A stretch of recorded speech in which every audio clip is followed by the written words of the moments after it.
जय माँ कामाख्या मित्रों, इस चैनल में आप सबका स्वागत करता हूँ जिसका नाम है 10 महाविद्या सिद्धि। और आज का विषय है धूमावती। धूमावती माता जो 10 महाविद्या की चतुर्थ महाविद्या है, जिससे आपके घर के अंदर शोक, दुख, दरिद्र, नेगेटिव एनर्जी, सभी बाधाएं आ रही है, सभी कार्यों में नुकसान हो रहा है। इस साधना से आप सारे कार्य कर सकेंगे। वशीकरण का भी निदान धूमावती के मंत्र से है। वो कैसे सिद्ध कर सकते हैं,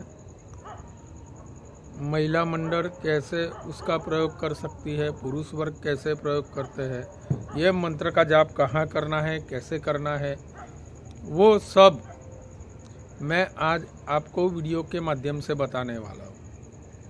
उससे पहले धूमावती मैया की थोड़ी सी मैं स्टोरी आपको बताऊंगा, लेकिन आप जब तक पूरा वीडियो में समझेंगे नहीं कि वो विद्या कैसे सिद्ध होती है, किस तरीके से होती है, उसका अनुष्ठान कैसे किया जाता है, तो आपको मालूम नहीं पड़ेगा। इसलिए मैं बोल रहा हूँ कि आप पूरा वीडियो देखिएगा, उसके माध्यम से आप पूर्णतः तरीके से साधना कर सकते हो और सात्विक कर्म हो सकता है। चलिए अब मैं वीडियो में आगे बताने जा रहा हूँ धूमावती मैया कैसे उत्पन्न हुई और किस तरीके से। धूमावती मैया मल और मणि नामक अघोरी दैत्य थे। अघोरी थे, वो संसार को नष्ट करना चाहते थे, संसार को स्मशान बनाना चाहते थे। इसलिए वो लोग ने काली माता को वश में किया था, काली को बंधन में किया था। तो भगवान शिव ने अघोर रूप लेके काली मैया को बंधन से मुक्त करवाया था उसको। तब महाकाली अपने मुक्त होने के बाद मणि माँ के पास आया, माँ से प्रार्थना की। वो माँ का परम भक्त था, तो माँ ने उस जाते समय उसको वचन दिया था, जब भी तू पुकारेगा मुझको तो मैं तेरे लिए कटिबद्ध हूँ। ऐसा वचन दिया और आगे बढ़ी। फिर से मणि ने रोकना चाहा, लेकिन माँ रुकी नहीं। तो सभी उसको एहसास हो गया कि माँ को मेरा बांधना, बंधन करना, माँ को रोकना असंभव है, सृष्टि के कार्य के विरुद्ध कार्य कर रहा हूँ। उसको एहसास हुआ तो मणि ने माँ को बोला कि मेरे को मोक्ष चाहिए। जो अघोरी स्वरूप में शिव ने भी मणि को बताया, तो मणि ने मोक्ष की याचना की और मणि ने मणि का वध माँ ने किया। जैसे मणि का वध हो गया तो मल को मारने के लिए भगवान शिव उसके पास गए, जो खंडोबा के स्वरूप में थे और माँ महलसा के स्वरूप में थी उस समय। तो उसी समय उसको मारने के लिए गए तो मणि का एक अंश, अपने शरीर में 4 अंश होते हैं, उसमें से एक अंश मणि का वो मल के अंदर रहे। उसने तांत्रिक सिद्धियों से अपने वश में कर रखा था। तो वो माँ को बुलाने लगा। माँ से जो वचन लिया था, मणि को माँ ने वचन दिया था कि मैं तेरी एक बार मदद करूँगी।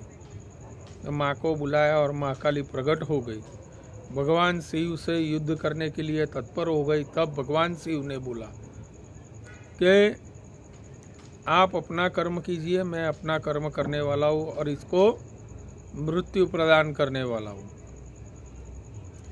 तब माँ का क्रोध इतना प्रचंड हो गया, माँ खुद भी नहीं जानती थी कि भगवान शिव के साथ क्या कर रही है। तो क्या किया, धूमावती मैया का तभी से भृगुटी माँ की महाकाली की लाल हो गई, और इतनी लाल हो गई कि भगवान शिव को वो खुद निगल गई।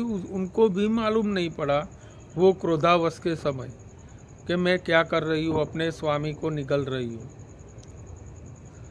तो धूमावती मैया का तभी प्रादुर्भाव हुआ, क्योंकि जो बिना शिव से अकेले में रहती है उसको विधवा विधुर बोलते हैं, और माँ का विधवा स्वरूप है धूमावती मैया।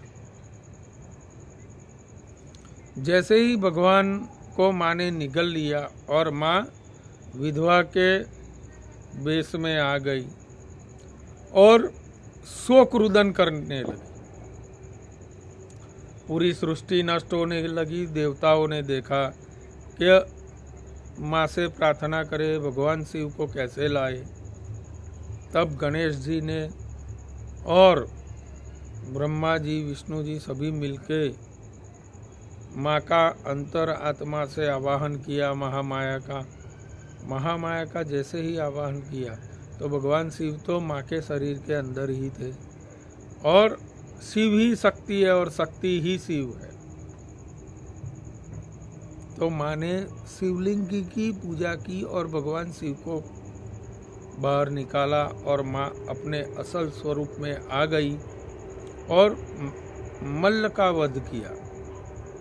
तो खंडोबा का उसी समय उनका नाम मल्हार पड़ा, जो आज भी वृत्तिमान है महाराष्ट्र के अंदर, पुणे के पास, पुणे से लगभग 40 किलोमीटर के पास जिजुरी करके एक गांव है।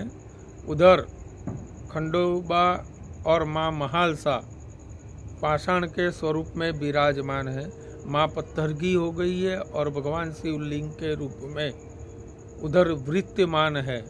उधर आज भी पूजा होती है कार्तिक पूर्णिमा अमावस्या के समय पे।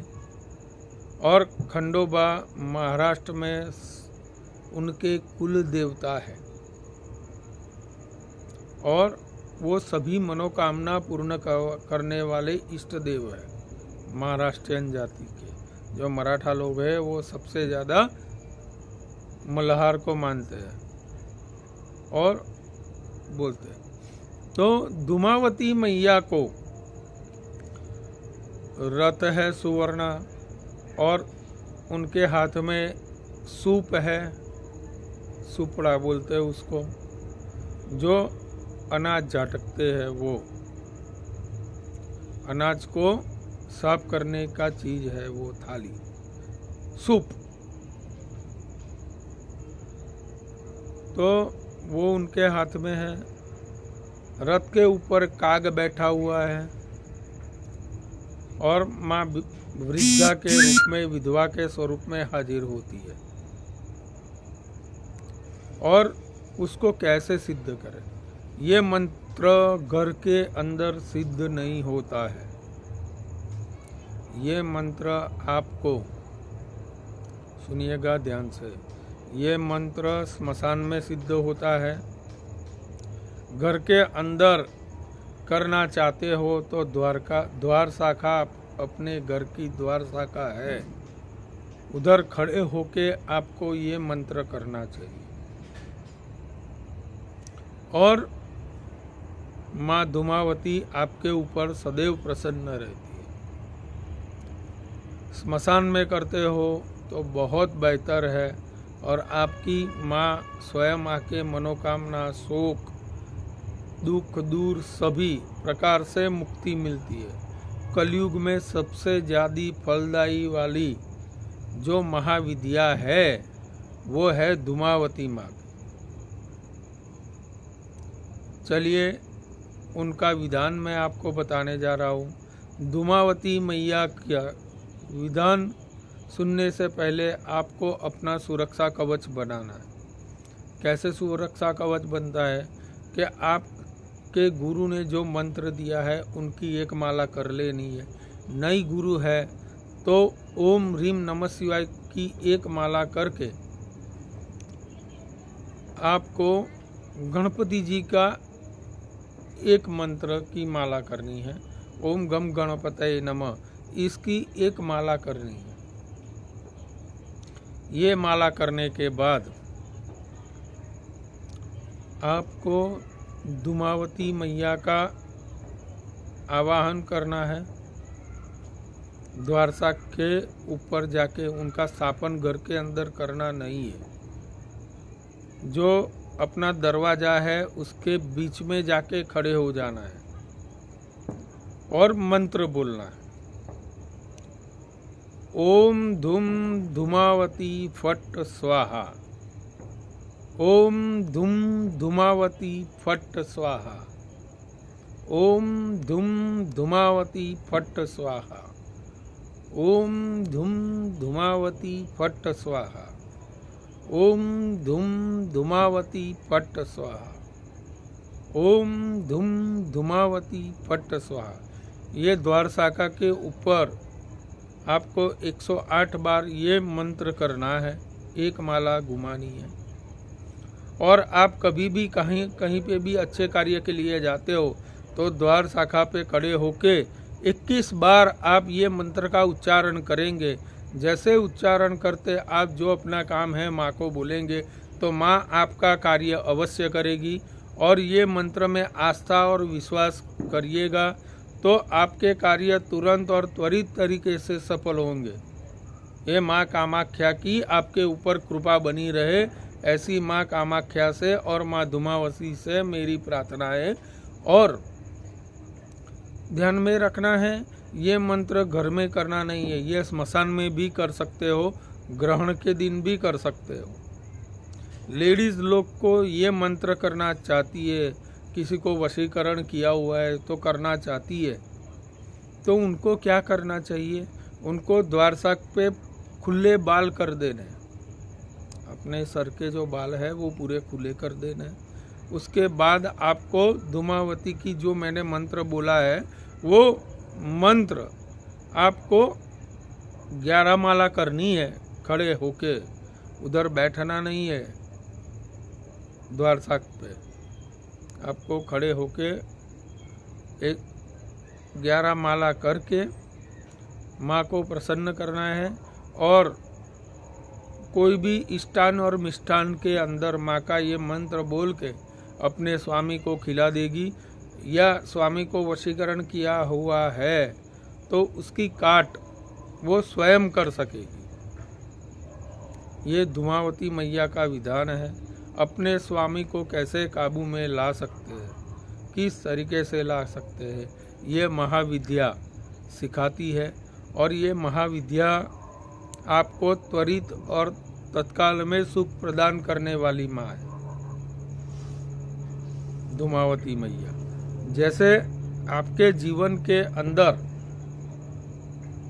अनेकों कार्य अटके पड़े हुए हैं, वो धूमावती मैया शोक रुदन, आपके घर के अंदर अनिष्ट कार्य हो रहे हैं, आकस्मिक घटना हो रही है, वो सभी कार्य नष्ट करने वाली ये महाविद्या है। और मैंने जो साधना बोला है, माँ धूमावती मैया आप पर सदैव कृपा बनी रहे, ऐसी मेरी प्रार्थना है। आपको वीडियो पसंद आया है तो एक लाइक और सब्सक्राइब कर दीजिएगा।